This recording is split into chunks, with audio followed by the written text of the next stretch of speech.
Olá, colegas. Então hoje a gente vai trabalhar o enriquecimento funcional. Enriquecimento funcional é uma análise extremamente útil, né? A gente usa muito assim, porque ela consegue, ela é a análise que traz a primeira informação assim acerca de algum dataset que a gente está avaliando. Então, por exemplo, se a gente faz uma análise de expressão diferencial, a gente encontra centenas, eventualmente milhares de genes que são diferencialmente expressos no fenômeno que a gente está estudando. Por exemplo, um grupo de células tratado contra o grupo controle, ou análise transcricional de uma patologia, sei lá, tumor, por exemplo, em relação a tecido normal. Então, para a gente conseguir entender qual o significado, afinal de contas, dessa quantidade grande de genes que a gente está vendo diferencialmente expressos, a gente precisa saber quais são as funções que esses genes exercem. E é muito complicado a gente entender função de, por exemplo, 1.500 genes analisando um a um. Então, o que esses algoritmos de enriquecimento funcional eles fazem é identificar quais funções biológicas estão enriquecidas dentro de um determinado dataset, né? Então, por exemplo, a gente tem lá em torno de 20 mil genes, né, no genoma humano. E a gente sabe que desses genes eu tenho 200 genes que são associados com, sei lá, ciclo celular, por exemplo. Né? Isso são valores arbitrários. Né? Eu estou chutando esses números, é só um exemplo. Então, se eu tenho dentro de um universo de 2.000 genes, 200 genes que são associados a ciclo celular, num grupo de 2.000 genes, por exemplo, relacionados com uma análise de expressão, por exemplo, eu esperaria encontrar ao acaso em torno de 20 genes associados a ciclo celular. E aí, o que esses algoritmos de enriquecimento funcional fazem é verificar quanto é que eu esperaria encontrar dentro de um subgrupo, né, seja expressão diferencial, seja se usa para outros experimentos também, como, por exemplo, análise de proteômica, né? Então a gente verifica quantos genes eu esperaria daquela função eu esperaria encontrar ao acaso e quantos eu encontrei de fato. Então, se eu encontro significativamente mais genes de uma determinada função ou pertencendo a uma determinada rota ou de uma determinada ontologia dentro de um dataset, mais do que eu esperaria ao acaso, então a gente diz que este dataset está enriquecido por genes dessa funcionalidade. Essa é basicamente a ideia, né, da análise de enriquecimento funcional. E o que eu vou mostrar para vocês agora é um scriptzinho onde a gente aplica a gente usa basicamente esse pacote aqui, que é o Cluster Profiler, e aí também usa alguns datasets e algumas visualizações também para a gente fazer essa análise de enriquecimento funcional. Então, a primeira coisa, vamos carregar os pacotes. Aqui a gente vai usar 4 pacotes, que é o Cluster Profiler, o enrichplot, o org.hs.eg.db. Isso aqui é um dataset é um pacote de dados, né? E o pathfill, tá bom? Então, a gente vai usar aquele dado de expressão diferencial, né? Então a gente já está pegando aqui a matriz que saiu lá do Lima, né? Que a gente mostrou no vídeo anterior. Então aqui a gente tem o entrez, o symbol, a gente tem log-fold change, né? Dos genes diferencialmente expressos que a gente estava avaliando. Essa matriz aqui ela já é filtrada pela sonda de maior variância, como eu já tinha explicado para vocês no vídeo anterior. Então a gente tem aqui 2.153 ocorrências, tá? Então, o que nós vamos fazer agora? Então, só para dar uma olhadinha aqui de novo no nosso Lima, né? Então, aqui são os genes que são diferencialmente expressos, tá? Então, o que nós vamos fazer? A gente vai pegar a lista dos genes correspondentes aos genes diferencialmente expressos, né? E a gente vai analisar dos que foram diferencialmente expressos no tempo 5. Então, em 5 dias em relação ao tempo 0. Então, isso aqui a gente explicou essa matriz no último vídeo, mas só para mostrar aqui para vocês. Então, a gente tem aqui, esse tempo aqui são os genes que foram considerados diferencialmente expressos lá no 5º dia de tratamento. Esse aqui é aquele dado envolvendo a célula SHSY5Y num experimento de diferenciação com ácido retinóico. Então, só para explicar rapidamente, eventualmente a gente pode ter genes que apareceram como diferencialmente expressos nos tempos mais precoces, mas que não são diferencialmente expressos no tempo mais tardio. Aqui o que nós vamos fazer é pegar simplesmente aqueles genes que estavam diferencialmente expressos no último tempo do tratamento, tá bom?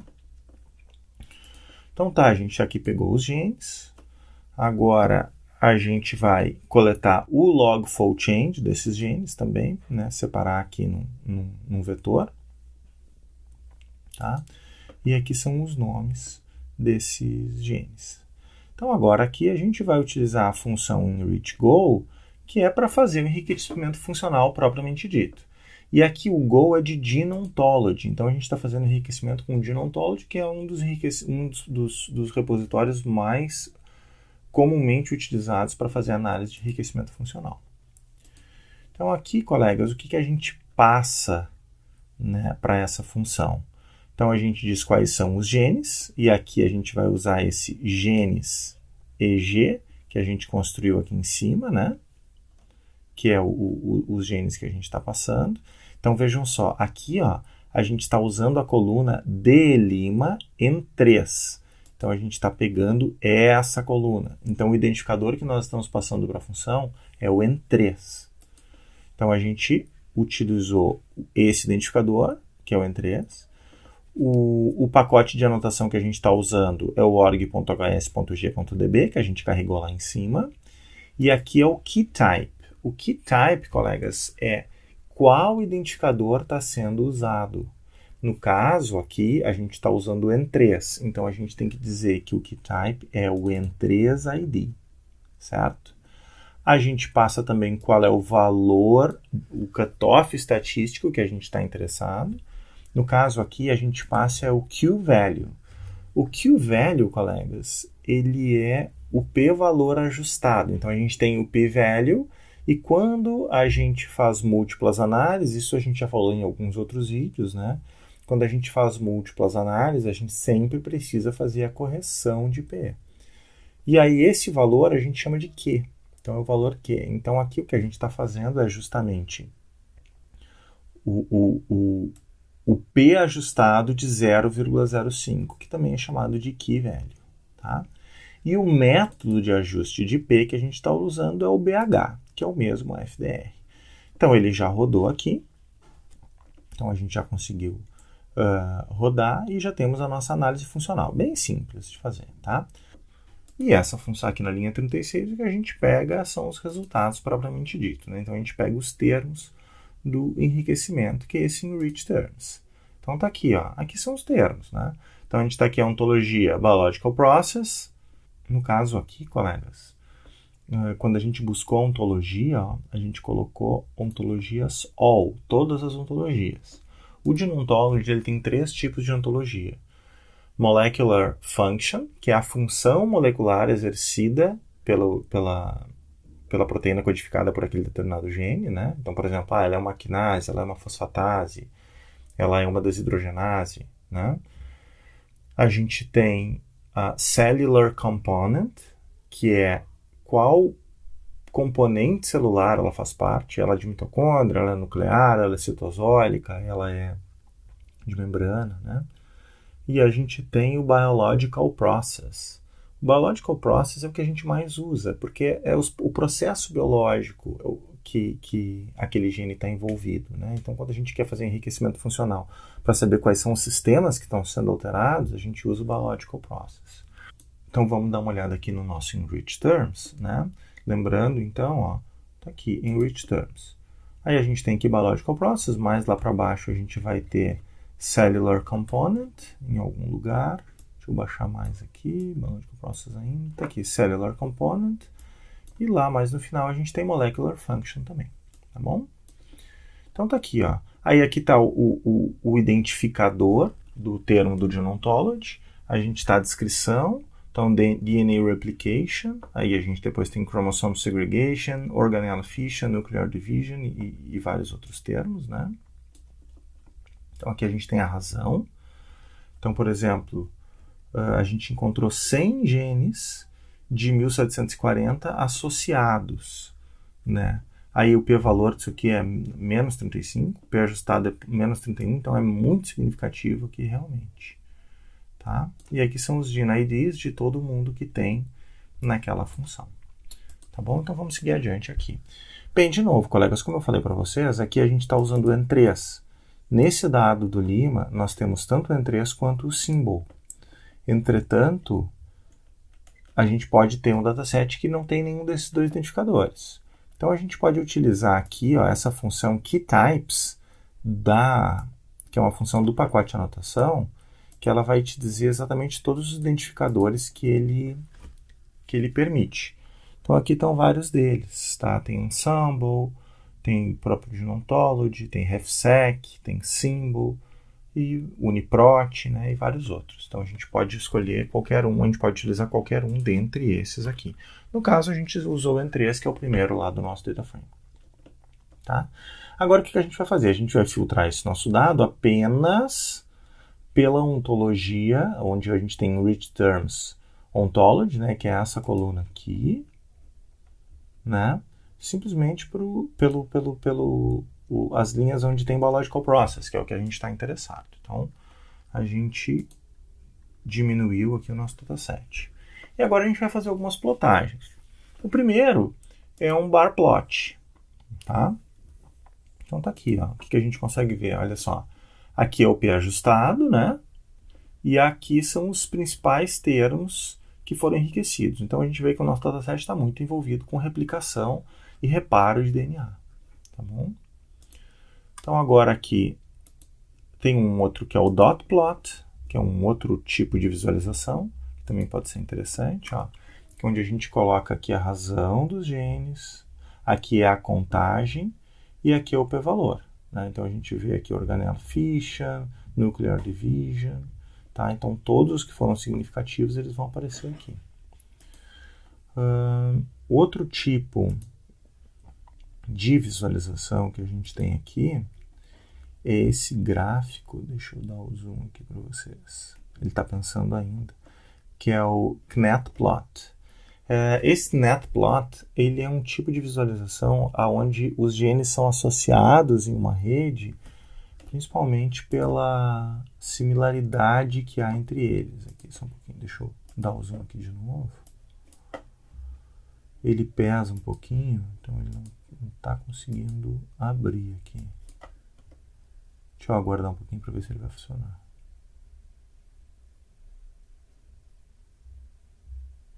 Funcionou. Então aqui, esse aqui é o netplot. Então ele coloca os termos, né? Coloca os genes aqui são os genes, e aqui são os termos associados. Então a gente tem DNA replication, tem todos esses genes associados, DNA dependent DNA replication, aí aqui a gente tem chromosome segregation, aqui a gente tem organelle fission. Então o que ele faz é uma rede envolvendo os termos mais importantes e associação entre eles. Então, por exemplo, esse grupo de genes aqui, ele faz tanto parte desse DNA replication quanto faz parte do organelle fission aqui, tá? E a cor aqui é o fold change. Então, embora a gente tenha um aqui que está upregulated, né? Mas a grande maioria dos genes foram downregulated. Então isso mostra que esse sistema, essas funções elas estão diminuídas nesse dataset que a gente está avaliando. Tá bom? Então vamos seguir adiante. Aqui é o EMMAplot. Esse EMMAplot aqui também é um grafo de associação, né? Onde a gente coloca um link entre aproximando os termos também que compartilham mais genes, né, que foram encontrados aqui.